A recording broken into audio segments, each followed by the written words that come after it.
Practice makes perfect. Ang lahat ng mahuhusay na welder ay nagmula sa pinakamahinang pinanggalingan. Ngunit sila ay nagsikap at nag-ensayo upang maging mas mahusay na welder.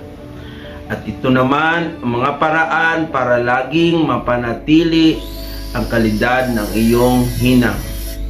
Una, dapat laging malinis ang ating trabaho. Pangalawa, humanap ng magandang ground. Pangatlo, piliin ang tamang gas na gagamitin o electrode. Pang-apat, gamitin ang dalawang kamay. Pang-lima, pace yourself. Pang-anim, laging makinig. Pang-pito, itugma ang lahat ng iyong kagamitan. Pang-walo, gamitin ang wastong pamamaraan. At pang-siyam, bigyang pansin ang resulta ng iyong hinang. Kapag nasunod natin ang mga nabanggit na alintuntunin, nakasisiguro ako na maganda ang magiging resulta nito. Ngunit dapat din nating bigyang importansya ang ating pangkansariling kaligtasan.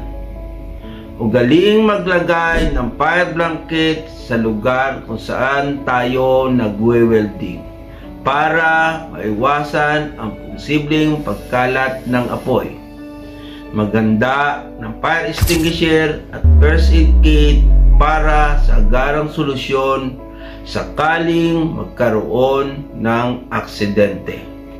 Ngayong alam na natin kung ano ang kulang sa atin, kung ano ang kailangan nating palakasin, basta tayo ay magsisikap na paunlarin ang ating kahinaan at kalakasan, hindi ito magtatagal at hindi rin imposible mapabilang tayo sa pinakamahuhusay na welder.